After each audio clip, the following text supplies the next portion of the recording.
Great. Okay, so good afternoon, everyone, and thanks for joining us. I'm Becky. I'm the Chief Executive Officer of the English Association, and I'm really pleased to be hosting the session this afternoon. Just a quick word about the English Association. We're a learned society and a subject association, which was founded in 1906 to promote, support, and defend the discipline of English studies. We cover all stages of education, from primary and early years through secondary and further education to higher education and beyond. And we cover all parts of the discipline across language, linguistics, literature, and creative writing. Events like this one are made possible by the fantastic contribution of our volunteer speakers. So thank you so much for all you're doing for us this evening. Our members also make it possible for us to keep these events free and open to all by paying their membership fees.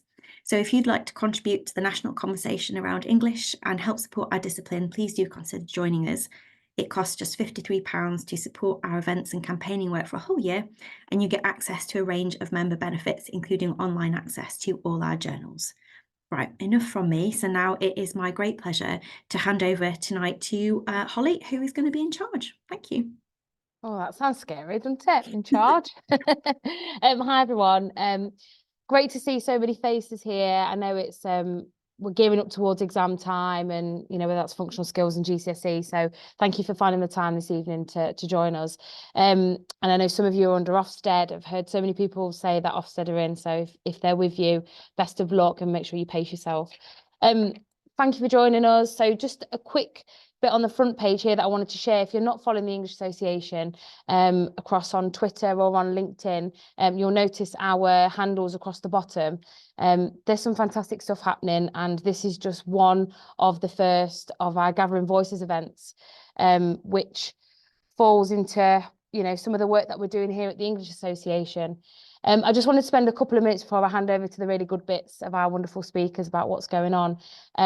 But in this room, I'm sure we're all really aware about the need for conversations around functional skills and GCSE resit.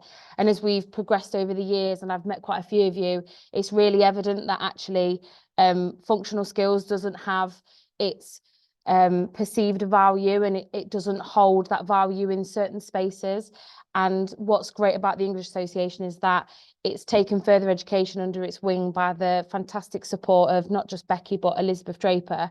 And we're carving the future for further education alongside the English Association and with them. So Gathering Voices is an event where we really wanted to be inclusive, and we've put a lot of talk around the resit curriculum, but functional skills is part of that resit curriculum, and it's also part of the adult community, it's part of the SEND communities, it's part of the PRU communities, not just the FE community itself. So we really wanted to recognise all the great work that's happening and try and touch base with everybody as much as we can. Really what we wanted to do with this is to really appreciate the opportunities that functional skills gives a lot of the learners that we support and deal with on a day-to-day basis. And that could be first chances, second chances, first chances in the United Kingdom. We're not just giving them a qualification. Part of what we do is building that resilience and that confidence and opening doors to develop their futures. This event's all about learning from one another and allowing you to network with each other. So I really invite you to share your Twitter handles or your LinkedIn profiles through the chat box at any point throughout this evening, and make sure that you go away and follow each other. You don't just share yours. It's everyone's responsibility to hold that conversation around English and functional skills and GCSE as well. Finally, what this is it's a celebration, celebrating all the great work that you're doing, and the great work of change agents that we really all want to be. So thank you again for coming along. So this session is going to be slightly different for a Teach Me. We're going to allow space for our wonderful speakers who you've probably seen on the invitation. So we've got Stephanie Guilford, Talat Riaz and Nikki Milton. They're going to present some resources, ideas or strategies that really work for them in their classroom. And then we're going to have a little time where we can break out into spaces and have a discussion about your ideas, your thinking around maybe what you've just seen, any of the challenges, what have you learned, what are your top tips, and provide start in that space for some of that networking to happen for the last bit before we come together and we reflect a little bit together for the afternoon. So I'm going to pass over to Steph first, if that's all right, Steph. Yeah, no worries, no pressure. Thank you. Okay, let me share my screen first, folks. Okay. No, that one. Okay, I'm hoping you can all see that. Holly, we good? Yeah, okay, I've got thumbs. Okay, awesome. Hi guys, thanks for taking the time out. So I have been working this year specifically on something called functional starter activities.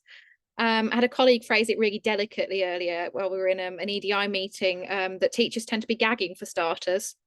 Nice way to put it. But yeah, it's something that I was finding difficult to do, even sort of 5 years into my teaching career. And found it really hard to try and come up with energizing things that gave learners those quick wins. So yeah, this was the aim for this year. I'll get into flow eventually. Yeah, okay. So context. So I'm going to talk mainly through pictures and talk around things. I hope that's okay. So 2022 was my first year as a program manager for level 1 and 2. So I look after sort of 9-10 teachers throughout the year, and up to 300 learners across Birmingham. It's a joy to do, but it's quite a lot of work. So when I took over in 2022, we had a bit of a dip in results. So in that academic year, we were still on trend for national benchmark, but we weren't quite where the service wanted us to be. And currently our service target, I think, is 10% higher than the national benchmark. So we had a bit of a fall. So we started to think about, okay, where are we going with curriculum planning, in terms of how can we bring these results up, particularly for level 2. Level 1 had fallen a little bit, but not quite as drastically as level 2. So we started to think about, okay, how can we change this course up? So at Birmingham Adult Ed, we've always had a provision where we have the functional skills running normally from January to sort of June time. And we have other courses beforehand to embed employability and focus on that personal development criteria. It's something we're really passionate about, and it's something I love. So I'd put in lots of short qualifications on elements like the environment through Ascentis. It was looking really rich. Then we got the results. So we took all of it out, stripped it back, and put a 70-hour non-regulated dedicated SPAG course in for level 1 and 2. So I wrote the schemes of work for it. We still kept the themes, so we could embed functional contexts, but we stripped it back. It was non-accredited, and we were going to measure progress, and that was how we were going to decide who ended up sitting functional skills exams, and balance the needs of the learners with our results. So we spent a lot of time planning. I spent a lot of time planning, and then this year we started to implement it. So again, a lot of pictures. So as I said, embedding a lot of SPAG, and it was 70 hours. And the aim was that we would hopefully build learners' confidence with those elements of SPAG when applying them to functional context. It would just give us that little bit more time. So more than that, so I developed a scheme of work. We rolled it out. It was something we sort of done a few years ago previously, so it was modeled largely on a previous structure, and it had worked. So I had a model to work from, but I updated all the resources. It was intense, but enjoyable. But I started thinking on a closer level. So as a program manager, I'm required to teach 85 hours a year, but because I'm so sort of early in my teaching career, I teach double that for the love of it, because that's what I came here to do. So I really started thinking about, with my particular level 2 group that I see twice a week, how was I going to focus on their SPAG? What was I going to do that was going to challenge me, challenge them, and build in those quick wins and those confidence boosters? So I started building in what I've called functional starters. Okay, the layout I'm sure won't be new to people, in that it kind of looks at last week, last session, next. And I didn't know how it was going to work, if it was going to help. But it has improved things like attendance. People come in and want to have a go at the activities and sort of get those confidence boosts up. And the idea came from having a look at a functional skills reading paper, in terms of, obviously, the paper starts with the easier questions, or is intended to start with the easier questions to build confidence. So that's what I started doing, those minute little activities that learners could come in, get on with straight away. I would have time to do my register, and we could assess progress right from the outset. So to begin with, I obviously was heavy on dual coding. We introduced new topics. So this was right at the beginning of the process, I think back in October. So we're just starting to look at the structures of sentences, the different ways we can use commas and synonyms. But I found that it was an easy form of assessment, and learners got a quick snapshot of their progress rather than waiting for a progress assessment or an audit when it came to tutorials. So this was how we started. And I kept going with them every week. So this was, again, the second one. So I started adding larger paragraphs of text or scaffolding with sentences that they could add elements of SPAG to, giving them a basis, but also including those stretch and challenge opportunities that was so helpful. But even here, I'm still keeping the structure of last week, last session, and next. And it went on, and gradually I took away that last session, last week, and next, and we just started having 1, 2, 3. There weren't any changes in performance based on that sort of change.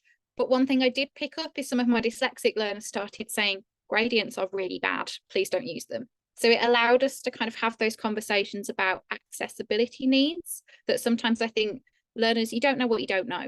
And if they've never been introduced to different ways of looking at things and what they need, they might not necessarily know. So it helped us there. And it allowed me to embed more complex skills such as developing an argument and sort of giving that opposing view, which I think particularly for us in Birmingham, that's where our level 2 learners started to fall down. They could give you an opinion that they were comfortable with, but they couldn't always give you the alternative view. And it kept going. So the scaffolding is still there. So complex sentences, I gave them the starters, I gave them example sentences, I gave them fill in the blanks, and they were helpful. And gradually I started to combine more skills in tasks. So you can see with task 2, write an expert opinion that contains a complex sentence beginning with the word although and uses, should I say punctuation, my apologies. But all of those skills were now becoming sort of combined so that they would get used to embedding those elements of SPAG in their writing as well as using them in isolation. So gradually the scaffolding became removed around complex sentences in particular because they were getting more of them correct more consistently. Some of them, when we did the activities, we would take volunteers. So my group would ask for their sentence to be checked by the whole class, and we'd pop it on the board and see if we could identify elements that had been correct, other things where we might need to tidy the grammar up, where we could look at synonyms to bring the quality up. And some I would go around and mark separately for those that didn't get their sentence put on the board or perhaps weren't confident or comfortable with sharing. So we had lots of different ranges of things. But we started embedding things that were in the news. So we talked about possible funding cuts to education and culture in Birmingham. We looked at good night's sleep. We looked at favourite film or TV series, because that's something I found functional skills learners aren't always particularly good at talking about themselves. And it was really, really helpful. So some more examples. Some of them, so this one in particular, so a sentence that looks at an issue in the news, ask them to do their own research. So it was really developing people's confidence. So in places, more context was given, and the tasks started to resemble functional skills writing tasks, so that when we got to the functional skills course or the assessment that allowed them to get onto the functional skills element, they weren't as scared of them or as nervous because they recognized the wording or the sorts of context that were coming up. So again, these were particularly later ones. So these are ones I used a couple of weeks before the exam. So community centres, mobile phones, starting to express disappointment, so letters of complaint, and they were getting used to those contexts. So the impact overall has been that learners have had those small wins, so they start the session off knowing exactly where they're at and where to focus. Confidence and ability has gone through the roof, particularly for dyslexic learners. So I think I've had a class of 18 this year, and I've got 4 dyslexic learners with me. And all 4 of them have made significant progress with their confidence, with complex sentences, use of apostrophes, because it's just embedded it a little bit easier. And that scaffolding allows for differentiation. So learners who were struggling a little bit more, I've given them their own scaffolded sentences. We've done fill in the blanks, and it's given me more time and more freedom to go and sit with them and support them. What have I learned? So it reinforced that idea of trying things and adjusting them while they go on, because some of those activities, they haven't all worked or been as successful, and sometimes they've needed clarification. And it's helped me to understand them and how they process things in a better way. It's shown me that small wins are so valuable for learners. So like those questions at the beginning of the reading paper, they're so important because they build confidence. It's been a great way of embedding and introducing functional topics, and even starting conversations before the main qualification starts. So having those difficult discussions about, okay, environment, about healthy eating, all of those things that are quite new sometimes for learners. And of course, I also was reminded that gradient colours are not helpful as backgrounds. Okay, so handles and things are there. The first one is a Facebook group that Nikki and I share, and then LinkedIn Skills Workshop, where I put a lot of my stuff, and Twitter, which I will not call X. So thank you. Are we taking questions, Holly? Is that okay? I'm going to say pop the questions in the chat for Steph as we go along. I'm just conscious of time, but if we don't get time to answer them, we can always pass them along and they can be addressed later, if that's all right. Thanks so much, Steph. A really aesthetically pleasing PowerPoint there. I'm going to hand over to Talat next, if that's all right, Talat. Yeah, that's fine. Thank you. So I want to do a presentation, but I was thinking like it's the first meeting, so not overdo that. So hopefully in our catching up meetings, I'll be able to present. So as Steph said, our first session starts with the initial assessment. We do that on the BKSB, where we see the gaps in the learners' understanding. Sometimes it has to do with the SPAG. Mostly, if they are not native speakers or native learners, they tend to struggle with reading concepts, and they are unable to understand some native concepts because they've never been to a theme park. They don't understand how it works and what it exactly is. So what I do, I pair them up with a native speaker, and then I ask them both to discuss the topic of the theme park. And after the discussion, I go over and ask them, have they picked any new ideas? Does it help them to understand? So if it doesn't work out, then we watch the video together. So I ask them to go to Google and watch a video and see if they can build a concept understanding. If it doesn't work out, then I do a presentation around these basic concepts to see if the learners can catch up with some indigenous concepts. And I also try to combine this all information alongside the practical assessment towards the end, where whatever they have gathered through all these separate resources, see how much they have learned. And this is how I inform my future lessons, where my first two sections will be more around understanding the learner's needs, and tailoring all the coming resources to their gaps. So we tend to teach for 10 weeks, and 2 weeks they're about assessments. So we do mock assessments where I tend to give them the feedback, so how they would score in the exams. And I'm happy to share that at the moment, we have 90% students succeeding in my level 1, level 2 courses. We are working predominantly with City and Guild, but we are also looking at Pearson at the moment. We have been working with NCFE for quite some time, but because they are just progressing and they're just developing at the moment, so we are sticking to City and Guild at the time. If anybody has any particular questions around any area of the functional skills, feel free to pop me a message. You can find me on LinkedIn, Twitter. I'm more than happy to send you my resources, and I'm more than happy to book a small meeting where I can share my resources, ideas. and the experience I had in my classrooms. When students come with mental health difficulties, mostly after COVID, as most of the teachers have seen, it's not the learning. It is sometimes to do with attitude, with the mental struggles, mental health needs, dyslexia, dyspraxia, dyscalculia.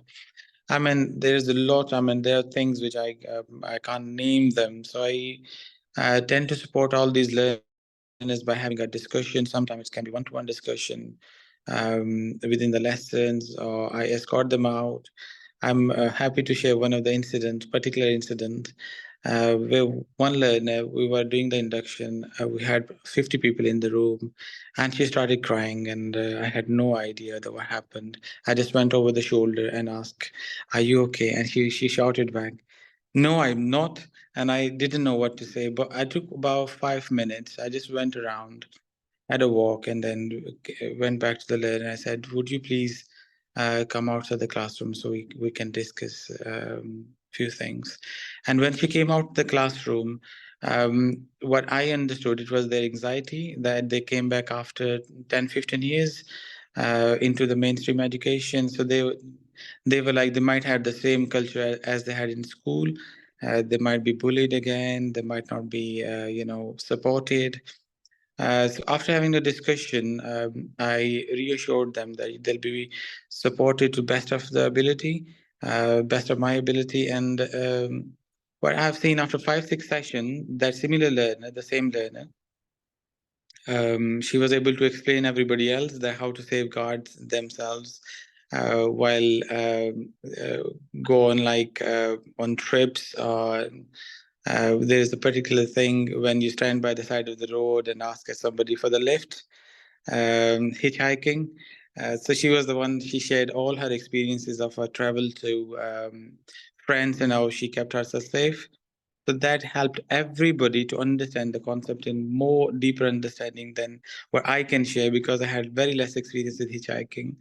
So that's the kind of confidence which I share with the learners. I empower them by understanding the needs, their gaps, not only in learning, in their emotional needs. So whatever the things are, so I make my classroom very inclusive, very safe, by including concepts and ideas from all backgrounds. Students, I pair them despite of from being different cultures, ethnicities, backgrounds.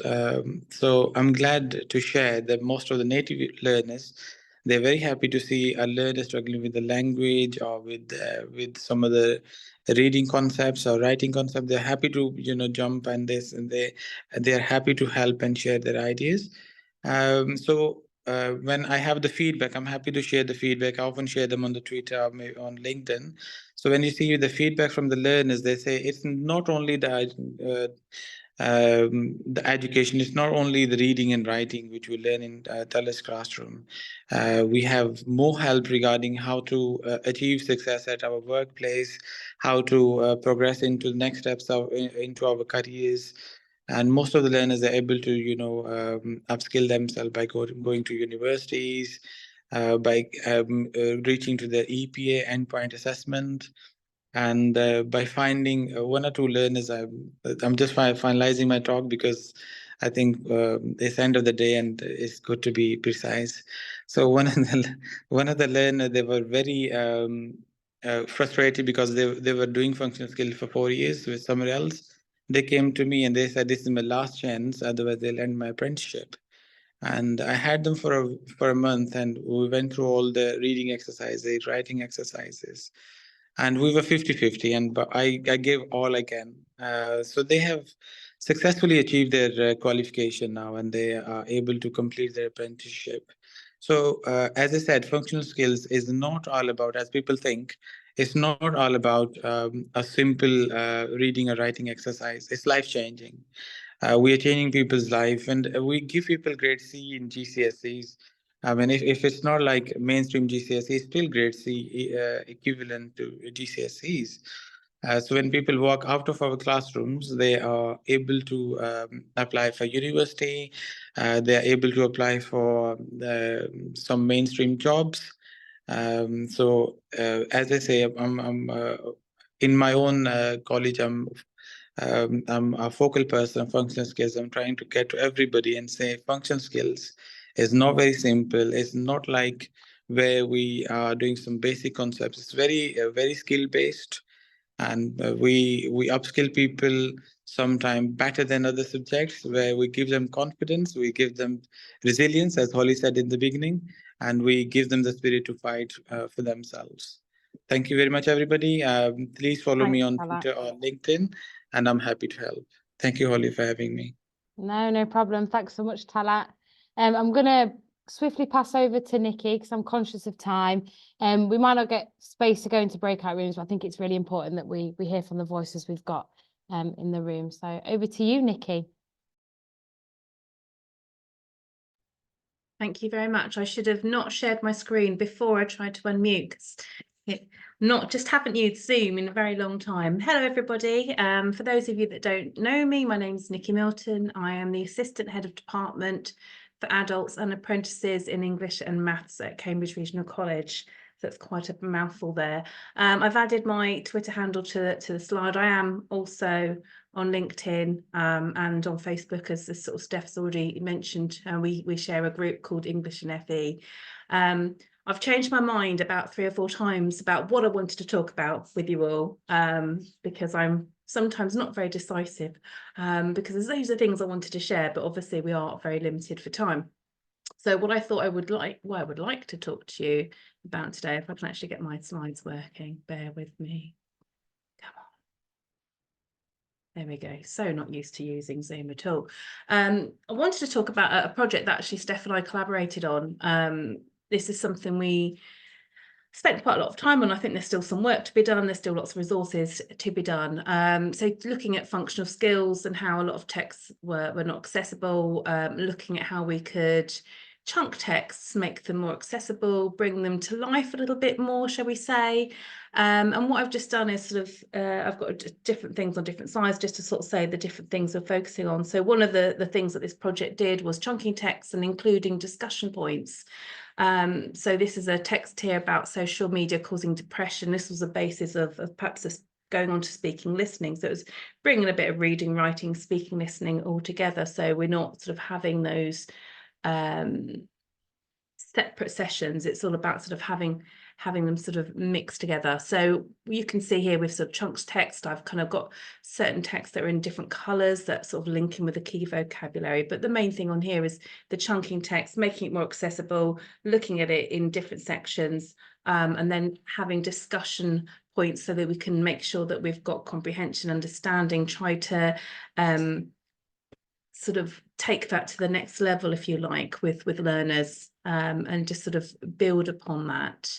And you'll see in each of these slides that I share, they're from different resources, different topics, just to give you an idea of just sort of the theme and the colours that we've got there. Using images to introduce topics, make connections. I know this is quite a, I won't say common, but I think it's becoming more sort of commonplace within GCSE as well. So for this particular one, I've used an image here for people to say, well, you know, what can you see in the picture? What is this for? You know, what's this all about? And this was linking to Netherlands, when they actually have the colourful light up strip in the path to stop people who walk around on their phones walking into the road. So it actually sparked up lots of topics and discussions. And then obviously making the connection here. So it's giving them the sort of ideas, discussions before we sort of launch into text, which we've kind of heard the other speakers talking about as well. Sorry if I'm going too fast. I'm just conscious we have that time and I know I can talk a lot. So number 3, regularly practicing language and comprehension skills. So similar to what Steph's talking about in her starters, within this sort of project, we thought, you know what, when we're looking at text, let's have these discussions with the group. So bringing in these reading skills, informal versus formal, what's your opinion, you know, what do these things have in common? So it was extracting these skills, but not in a kind of a scary exam practice scenario. We're actually just doing it as part of the lesson. It's part of discussion, and then obviously as a teacher you could follow up with more directed questioning or you know, prompting further if you needed to. using videos linked to the topic to help stimulate conversation further. So you have some students that might not be as confident with reading, but we might start off with a video. And there's one here, as you can see, is the internet an addictive drug. This one again was to form the basis of preparing for speaking and listening, but it can be used for reading and writing. You know, it does everything really. Most of the videos we've used don't really have any speech. There'll be shorts that are just music in the background, or, you know, sound effects or whatever, but generally it was all about what the narrative was and focusing on what was going on. So it didn't matter on the background of the students and how, you know, how strong their English was at that point, that fact that we could watch the video and actually get a lot of meaning from that. Exploring key vocabulary within texts. So here we've got the key vocabulary on the right hand side. You would have noticed on other slides I had definitions in those slides, but we actually, as we progress through this project, we decided that actually, do you know what, let's make them start thinking for themselves. So we helped them along the way, and then we said, well, actually now you need to be more independent about looking these words up and sort of and what they mean. Creating exam style questions using success checklists, and this links on to some of the other work and things that we've done as well, but we've got here, you can see it's all combined. We've got the video, and this was just a little short about people having accidents with mobile phones, which is obviously not meant to be funny, but raising awareness of, you know, what this causes, bringing in real life people and events. So you can see here, this is just something that's writing to your local MP. At that time it was Lucy Hedge. So it was something that was sort of for our, you know, for here locally in Cambridgeshire, this was our, you know, our local MP. And the checklist for success for them to say, well, you know, have I done these things? Have I achieved what I set out to do? Nothing too scary or onerous, but to give them a kind of a sense of accomplishment. Have I done these things? And then moving on, it's one of my favourites. Those of you that know me know that I'm a bit obsessed with Padlets, and I like to call myself the Padlet Queen, but using Padlets to stimulate web forums. So here we've got an exam style question. I know it's not that clear. On the left hand side, it's all about social media. It's given a little task there, a little bit of a example information there of an existing chat. And you can see I've now changed the name. It just says Learner 1 because obviously I don't want to share learner details, but this is in a Padlet set up like a web forum. So it's a safe space, a safe simulation, and students could scan with QR codes in the classroom and literally type into their phone or in their laptop as if they're in a real web forum. On the right hand side, this is one about to use ketchup or not to use ketchup, which might sound a little bit off the wall, but this was following a video of Ed Sheeran. If you haven't seen it, you need to watch it. It's a Heinz ketchup advert where he uses lots of language techniques. So you can use it as a language identifying exercise. This can then link into, you know, obviously writing activity or whatever you want it to. And I'm quite happy to share these slides after, as I've got links to these Padlets where I've anonymized these learners as well. And then coming, I've got a couple more slides now. These are currently in the completed topics in this range. We started off doing the context linked to what could come up in the exam, but then found ourselves kind of looking at sort of more sort of employability, PD, you know, wider topics, real life topics that are kind of, you know, really, really important to sort of develop, I say, students' understanding, I suppose, and kind of make them, you know, get them being aware and discussing real life scenarios. A lot of these resources are on Skills Workshop. I still need to add a lot of my own on here, which I haven't yet done, but I will do. And I think that's pretty much it from me, really. I'm sorry if I've gone too fast. I tend to be a bit of a runaway train. There's lots and lots of things we do. I'm happy to share resources also, but I hope that was useful and interesting. Thanks so much, Nikki. Definitely. Matthew Ruddle's just put in the chat, I agree with Nikki that class discussion is so important as a regular part of lessons to boost confidence, and lots of likes coming in around that. I agree, you know, I think that within adult community, it's very nerve-wracking to go in, isn't it, when you're new to a group, and it's a bit like when you're introducing your first week, they say, oh, hello, what's your name, give us one fun fact about yourself, and what's your blood type and everything else, and it becomes an awkward experience, you know. And we go through a lot of barriers, don't that, within the adult community, because that's been their experiences of dealing with speaking and listening. So absolutely, people are loving the resources. Thank you so much to all three of our speakers. It's great to reach out to so many different colleges, communities across the UK as well, because we're not all under the same roof. I just wanted to, before we go, just share a bit of information, and Becky, feel free to chip in.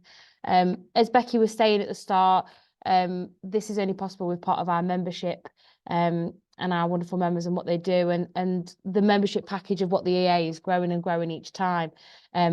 We offer individual memberships and organisational memberships, and any of us would be happy to talk to you about some of those and what that would entail. It's also available on the website as well. We cover across all of the disciplines, so we're going from early years all the way through to HE. So you know, if your organisations are thinking about buying into it, we've got different provisions where we can support with that as well. But also part of the conversation, the discipline, is coming from sectors like ourselves in further education about getting our voices out there, and we offer opportunities for editorial and publications. We do newsletters, we do journals, and all manner of other resources that are available online for your memberships as well as all these great events that we get to host. I just wanted to put out there as well that we've got another Gathering Voices event. So this one's going to be aimed around GCSE resits post 16. So please do sign up, share that within your online communities, your communities at your institutions. If you or somebody you know is really interested in sharing some great resources, maybe you're a manager and you really want to support a member of your team to be getting themselves out there, you know, encourage them to come forward and talk at one of these events, or maybe they want to put forward a bit of a publication, review a book for us. That would be absolutely fantastic. We're here as part of the Voice of English, and you know, this is also part of professional development for all of us. So I think it's really great as many people as we can get involved. I've popped on there my email address. So if you are interested in speaking at one of our events, there will be another functional skills one. We're just finalising the date for that. Then please do pop me an email, and you know, we're open for everybody coming forward. If it's a teeny tiny resource, or whether it's an activity that you run in your lessons, we want to hear from you, because you know, the greatest thing we've got is each other in teaching, and it's one of those cheesy quotes, but actually it's what builds communities and makes lessons fantastic, isn't it? Bragging and borrowing and sharing. Becky, is there anything that I've missed that you want to chirp in on? That was a masterful summary, Holly. No, I've got nothing to add. And thank you to you as well for bringing this event together and bringing in these brilliant speakers and creating such a warm and welcoming space. Thank you. Thank you. Thanks very much. So I can't even get my words out there. Thanks so much, everyone. Bye. Bye.